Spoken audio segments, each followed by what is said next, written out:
For months, the planet's surface has been nothing but churning water, a dark, endless ocean, completely devoid of any recognizable landmass or life. This historical woodcut illustrates what it meant to be inside the ark.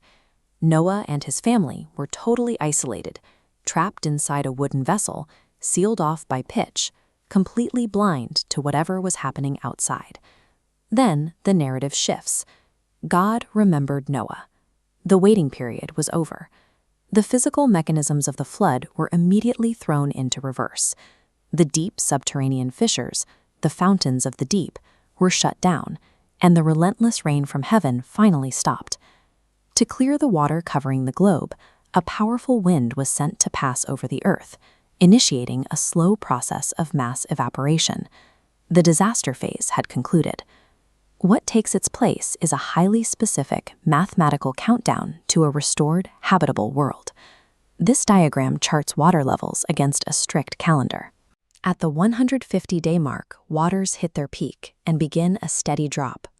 On the 17th day of the 7th month, the ark strikes something solid. The endless drifting stops. We see here the snow-capped peaks of Mount Ararat. They served as the high anchor point to catch the heavy vessel as the water receded. Even after making contact with the mountain, the ark was still surrounded by a vast ocean. Evaporation continued, pulling the water level down inch by inch over the next 12 weeks. By the first day of the 10th month, the water dropped enough that the tops of neighboring mountains finally broke through the surface. Watching those rocky peaks emerge shifted the entire dynamic. The passengers could transition from simply surviving the cataclysm to preparing for an inhabitable Earth. 40 days after seeing those peaks, Noah opened the window he had built into the ark to check the condition of the Earth below. This image shows a raven, the scavenger Noah deployed first. Strong and adaptable, it flew back and forth over the landscape as the waters evaporated. Needing to know if the ground was truly habitable, Noah changed his approach. He sent out a dove, a valley-dwelling bird. Since the lower ground was still submerged, the dove found no landing place and returned. Noah waited 7 days and sent the dove out again. Returning that evening, it held something specific in its beak, a freshly plucked olive leaf. That single leaf provided a vital sign. It proved that the waterline had dropped below the mountain valleys, and that plant life was already actively regenerating. A final test 7 days later confirmed the change. The dove flew out and never returned.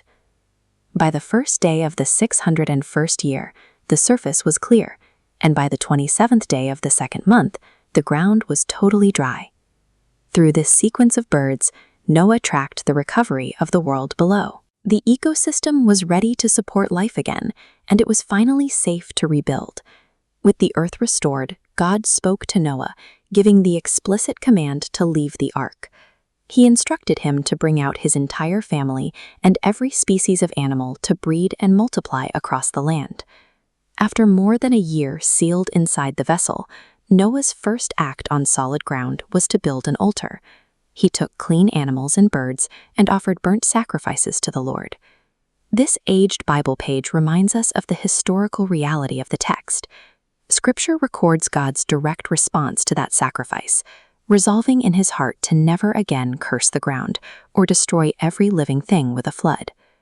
To replace the total chaos and destruction of the past year, God instituted a permanent system of order, a strict rhythm for the physical world. This diagram maps out that guarantee. God declared that as long as the earth remains, seed time and harvest, cold and heat, winter and summer, and day and night will never cease. The careful, months-long draining of the floodwaters directly established the permanent, cyclical timeline of nature and seasons that humanity still relies on today.